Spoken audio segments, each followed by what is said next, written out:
ઉદાહરણ 6. સુશાંત કલાકમાં પુસ્તકનો 1/3 ભાગ વાંચે છે. પુસ્તકનો કેટલો ભાગ તે 2.1 કલાકમાં વાંચશે? જવાબ: સુશાંત દ્વારા 1 કલાકમાં વંચાયેલ પુસ્તકનો ભાગ બરાબર 1/3. તેથી 2.1 કલાકમાં તેના દ્વારા વાંચવામાં આવેલ પુસ્તકનો ભાગ બરાબર 2.1 ગુણ્યા 1/3 બરાબર 11/5 ગુણ્યા 1/3 બરાબર 11 ગુણ્યા 1 છેદમાં 5 ગુણ્યા 3 બરાબર 11/15. હવે આપણે 1/2 ગુણ્યા 5/3 શોધીએ. આપણે જાણીએ છીએ કે 5/3 બરાબર 1/3 ગુણ્યા 5. તેથી 1/2 ગુણ્યા 5/3 બરાબર 1/2 ગુણ્યા 1/3 ગુણ્યા 5 બરાબર 1/6 ગુણ્યા 5 બરાબર 5/6. પણ 5/6 બરાબર 1 ગુણ્યા 5 છેદમાં 2 ગુણ્યા 3.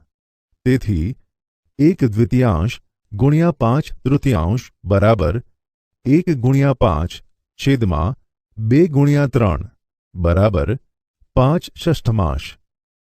નીચે આપેલી આકૃતિ દ્વારા પણ દર્શાવવામાં આવે છે. આ 6 સમાન આકાર દરેક 5 સમાન વર્તુળોના ભાગ છે. આવો એક આકાર લો.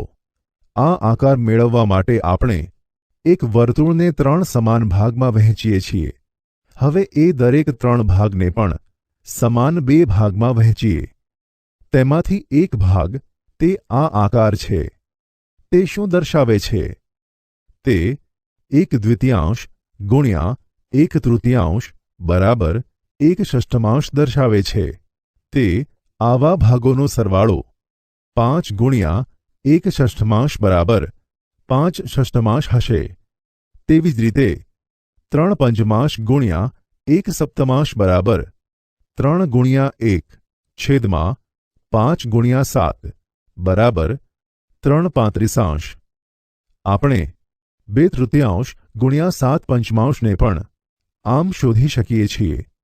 તેથી 2/3 ગુણ્યા 7/5 બરાબર 2 ગુણ્યા 7 છેદમાં 3 ગુણ્યા 5 બરાબર 14/15.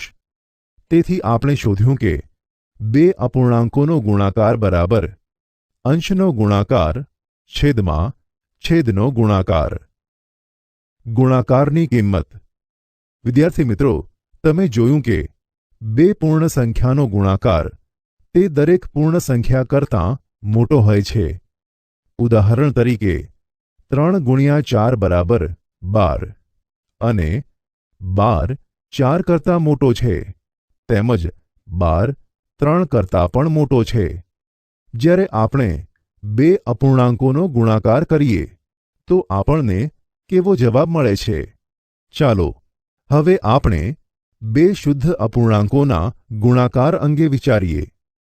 2/3 ગુણ્યા 4/5 બરાબર 8/15.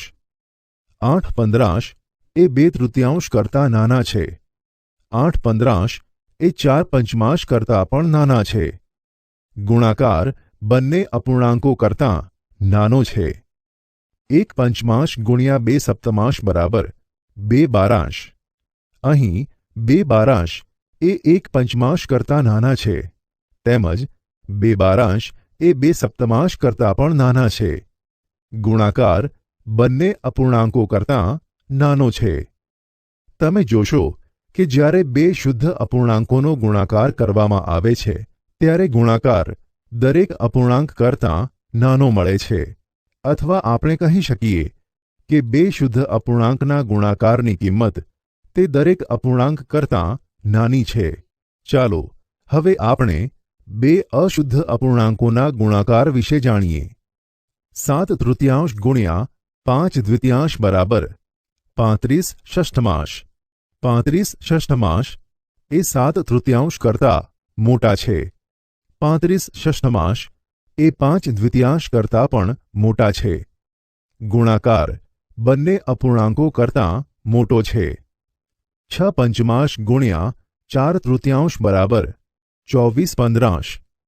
24/15 એ 6/5 કરતાં મોટા છે, તેમજ 24/15 એ 4/3 કરતાં પણ મોટા છે.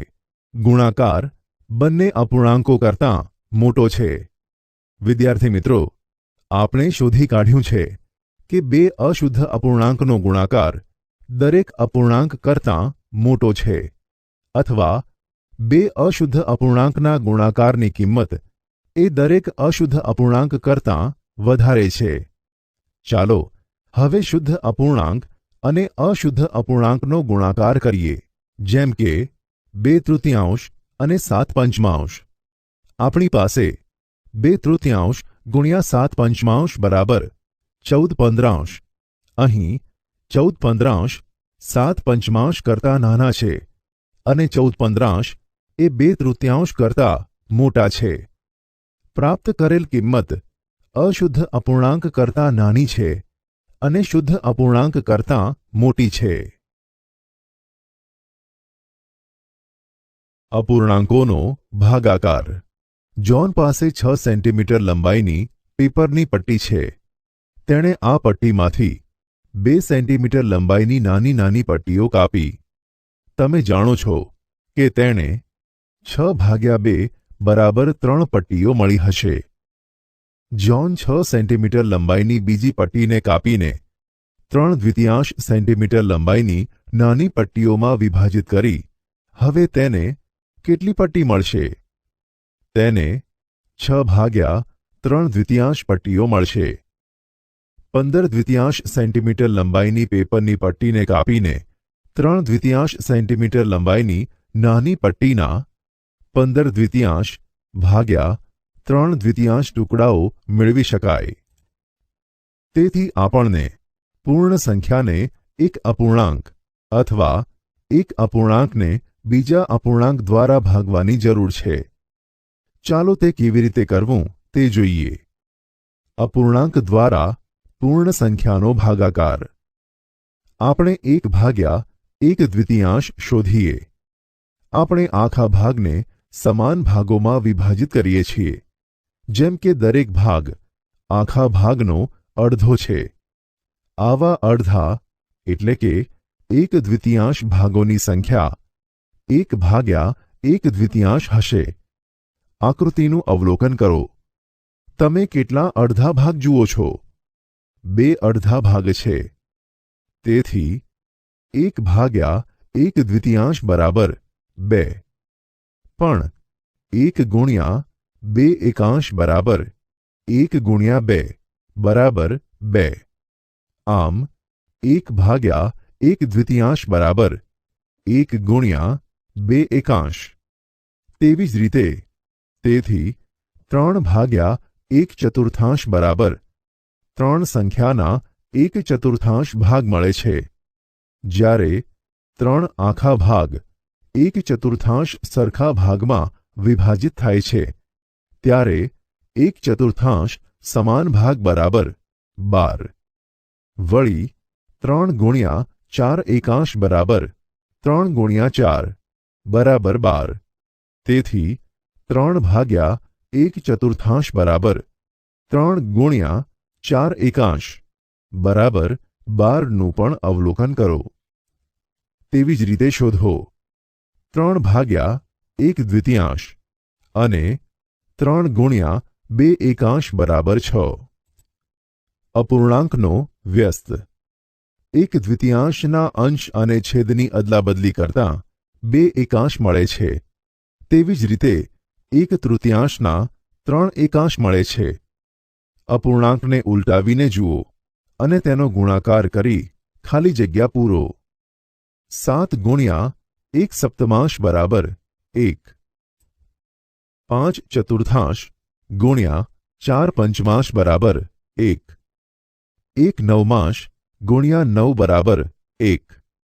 2/7 ગુણ્યા 7/2 બરાબર 1. 2/3 ગુણ્યા 3/2 બરાબર 2 ગુણ્યા 3 છેદમાં 3 ગુણ્યા 2 બરાબર 6/6 બરાબર 1. 9 પંચમાંશ ગુણ્યા 5 નવમાંશ બરાબર 1। જે બે શૂન્યેતર સંખ્યાનો ગુણાકાર 1 મળે તે બે સંખ્યાને એકબીજાનો વ્યસ્ત કહે છે। તેથી 5 નવમાંશનો વ્યસ્ત 9 પંચમાંશ છે અને 9 પંચમાંશનો વ્યસ્ત 5 નવમાંશ છે। 2 સપ્તમાંશ અને 1 નવમાંશનો વ્યસ્ત શું છે? 7 દ્વિતીયાંશ અને 9 એકાંશ। તેવી જ રીતે 2 તૃતીયાંશનો વ્યસ્ત તેને ઉલટાવવાથી મળશે। તમને 3 દ્વિતીયાંશ મળશે। 1 વિદ્યાર્થી મિત્રો, શું શુદ્ધ અપૂર્ણાંકનો વ્યસ્ત શુદ્ધ અપૂર્ણાંક છે? 2 શું અશુદ્ધ અપૂર્ણાંકનો વ્યસ્ત અશુદ્ધ અપૂર્ણાંક છે? તેથી આપણે કહી શકીએ કે 1 ભાગ્યા 1 દ્વિતીયાંશ બરાબર 1 ગુણ્યા 2 એકાંશ બરાબર 1 ગુણ્યા 1 દ્વિતીયાંશનો વ્યસ્ત।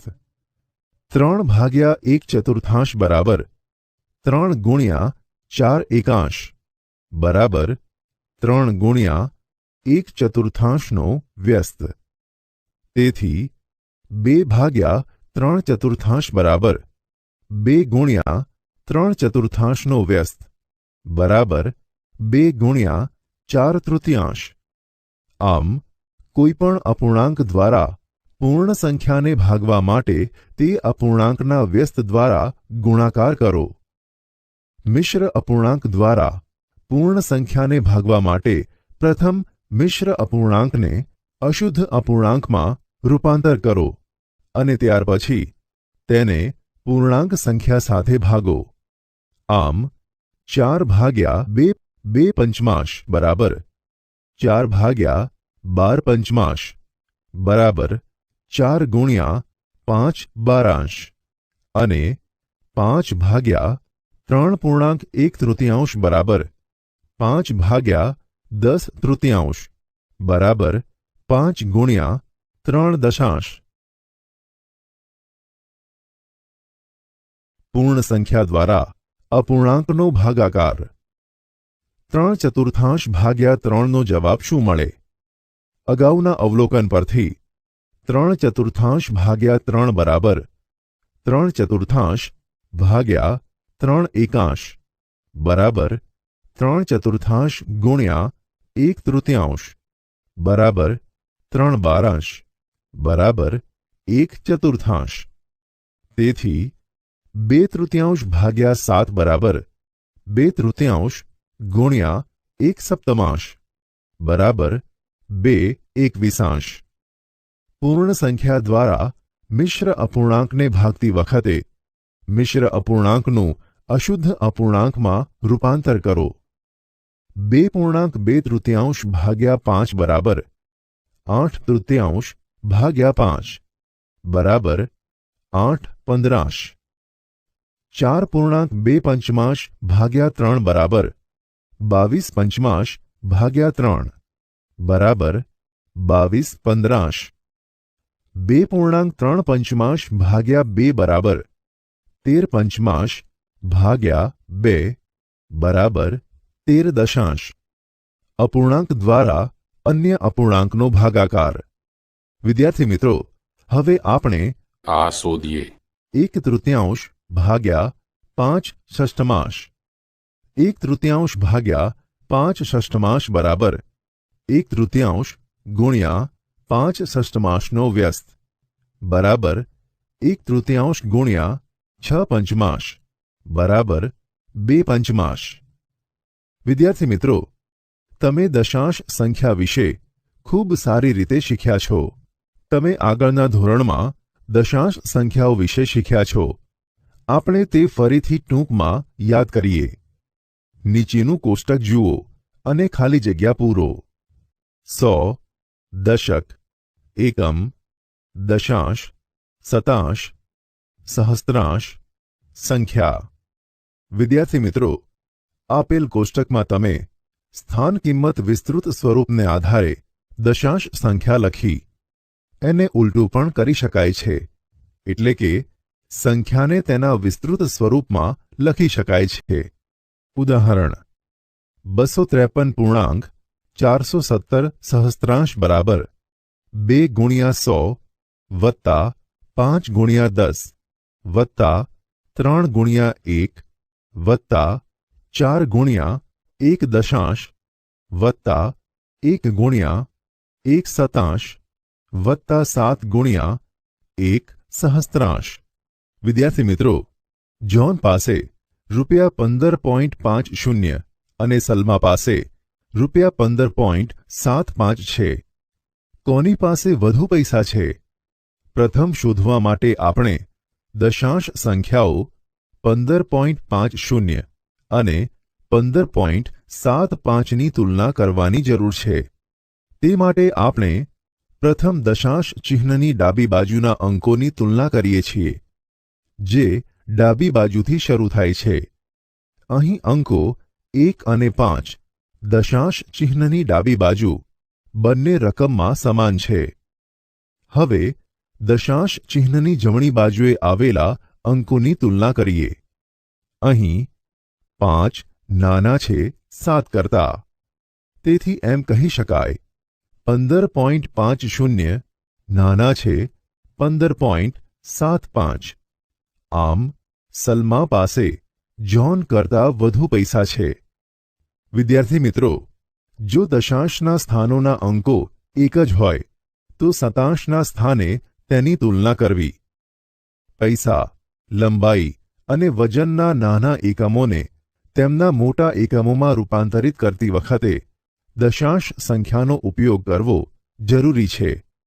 ઉદાહરણ તરીકે 3 પૈસા બરાબર રૂપિયા 3 શતાંશ બરાબર રૂપિયા 0.03. 5 ગ્રામ બરાબર 5 સહસ્ત્રાંશ કિલોગ્રામ બરાબર 0.005 કિલોગ્રામ. 7 સેન્ટીમીટર બરાબર 0.07 મીટર.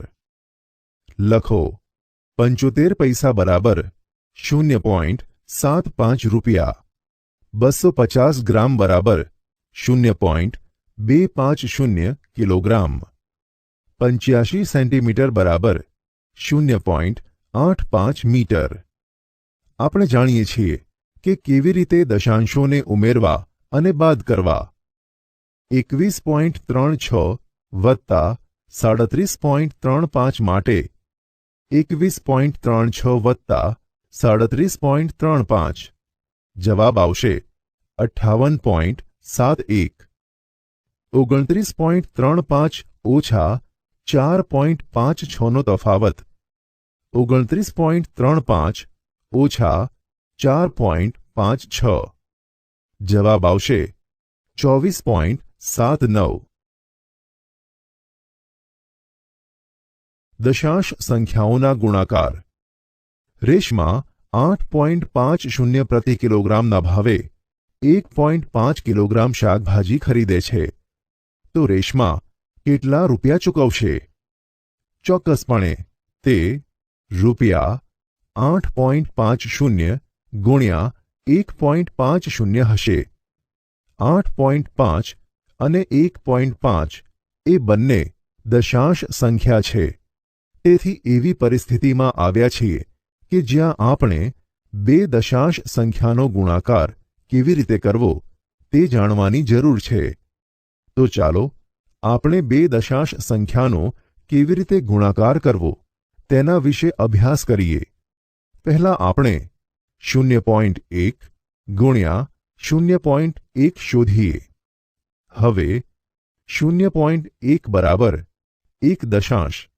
તેથી 0.1 ગુણ્યા 0.1 બરાબર 1 દશાંશ ગુણ્યા 1 દશાંશ બરાબર 1 ગુણ્યા 1 છેદમાં 10 ગુણ્યા 10 બરાબર 1 શતાંશ બરાબર 0.01. ચાલો હવે આપણે તેને ચિત્રાત્મક રીતે રજૂ કરીએ. અપૂર્ણાંક 1 દશાંશ એ સરખા 10 ભાગમાંથી એક ભાગ રજૂ કરે છે. આકૃતિમાં છાંયાંકિત ભાગ 1 દશાંશ ભાગ રજૂ કરે છે. આપણે જાણીએ છીએ કે 1 દશાંશ ગુણ્યા 1 દશાંશનો અર્થ 1 દશાંશના 1 દશાંશ થાય. તેથી 1 દશાંશ ભાગના 10 સરખા ભાગ કરી તેનો 1 ભાગ લો. આમ આપણી પાસે ટપકું કરેલ ચોરસ એ 1 દશાંશનો 1 દશાંશમો ભાગ છે. એ રીતે તે 1 દશાંશ ગુણ્યા 1 દશાંશ કે 0.1 ગુણ્યા 0.1ની રજૂઆત કરે છે. વિદ્યાર્થી મિત્રો, શું ચોરસમાં રહેલ ટપકાને બીજી કોઈ રીતે દર્શાવી શકાય છે? ત્યાં 100 નાના ચોરસ છે. તેથી ટપકું કરેલ ચોરસ 100 ચોરસમાંનો એક છે, એટલે કે 0.01 છે. આથી 0.1 ગુણ્યા 0.1 બરાબર 0.01. વિદ્યાર્થી મિત્રો, અહીં નોંધ કરો કે 0.1 એ જવાબમાં 2 વખત જોવા મળે છે. 0.1માં દશાંશ ચિહ્નની જમણી બાજુએ 1 અંક છે. 0.01માં દશાંશ ચિહ્નની જમણી બાજુએ 2 અંકો, એટલે કે 1 વત્તા 1 છે.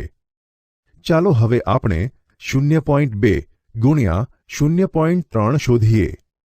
આપણી પાસે 0.2 ગુણ્યા 0.3 બરાબર 2 દશાંશ ગુણ્યા 3 દશાંશ. જેમ આપણે 1 દશાંશ ગુણ્યા 1 દશાંશ માટે કર્યું, તે જ રીતે આપણે 3 દશાંશ મેળવવા માટે ચોરસને 10 સમાન ભાગોમાં વિભાજિત કરીને તેમાંથી 3 સમાન ભાગ લઈએ. ફરીથી 3 સરખા ભાગોમાં દરેકને 10 સરખા ભાગોમાં વિભાજિત કરીએ અને તેમાંથી 2 ભાગ લઈએ.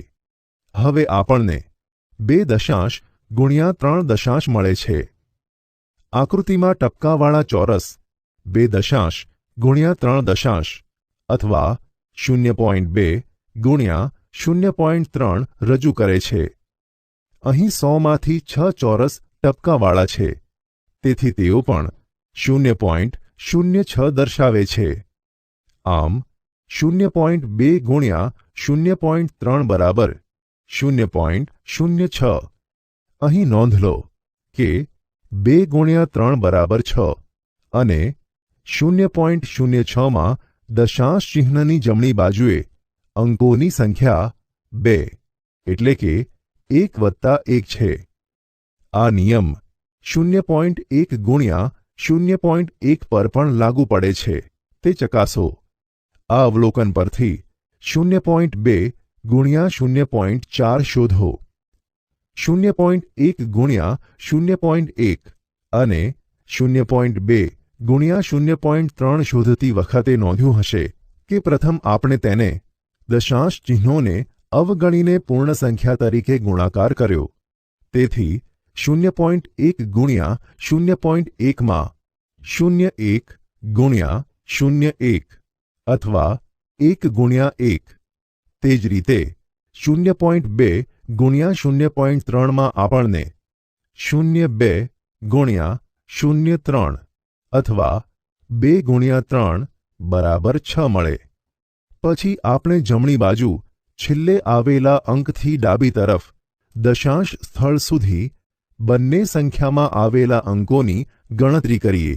ગણતરીમાં મળેલી સંખ્યા મુજબ સાદા ગુણાકારથી મળેલ જવાબમાં જમણી બાજુથી શરૂ કરીને તેટલા દશાંશ સ્થળ ગણીને દશાંશ ચિહ્ન મૂકવું. ચાલો હવે 1.2 ગુણ્યા 2.5 શોધીએ. 12 અને 25નો ગુણાકાર કરતાં 300 મળે છે. 1.2 અને 2.5 બંનેમાં દશાંશ ચિહ્નની જમણી બાજુ 1 અંક છે. તેથી 300માં જમણા અંક એટલે કે 0 થી 1 વત્તા 1 બરાબર 2 અંકોની ગણતરી કરીએ અને ડાબી તરફ ખસી ત્યાં દશાંશ ચિહ્ન મૂકવું. 3.00 મળે. 2.5 અને 1.25નો ગુણાકાર કરતી વખતે પ્રથમ 25 અને 125નો ગુણાકાર કરો. ત્યારબાદ ગુણનફળમાં દશાંશ ચિહ્ન મૂકવા માટે તમે જમણી બાજુના છેલ્લા અંકથી 1+2 = 3 અંક ડાબી તરફ ખસી ત્યાં દશાંશ ચિહ્ન મૂકવું. આમ 0.5 ગુણ્યા 1.25 બરાબર 3.225. ઉદાહરણ: સમભુજ ત્રિકોણની બાજુની લંબાઈ 3.5 સેન્ટીમીટર છે તો તેની પરિમિતિ શોધો. ઉકેલ: સમભુજ ત્રિકોણની તમામ બાજુઓ સરખી હોય છે, તેથી દરેક બાજુની લંબાઈ 3.5 સેન્ટીમીટર થાય. આમ પરિમિતિ બરાબર 3 ગુણ્યા 3.5 સેન્ટીમીટર બરાબર 10.5 સેન્ટીમીટર. ઉદાહરણ 8. એક લંબચોરસની લંબાઈ 7.1 સેન્ટીમીટર છે અને તેની પહોળાઈ 2.5 સેન્ટીમીટર છે, તો એ લંબચોરસનું ક્ષેત્રફળ શોધો. ઉકેલ: લંબચોરસની લંબાઈ બરાબર 7.1 સેન્ટીમીટર, લંબચોરસની પહોળાઈ બરાબર 2.5 સેન્ટીમીટર. તેથી લંબચોરસનું ક્ષેત્રફળ બરાબર 7.1 ગુણ્યા 2.5 સેન્ટીમીટર વર્ગ બરાબર 17.75 સેન્ટીમીટર વર્ગ.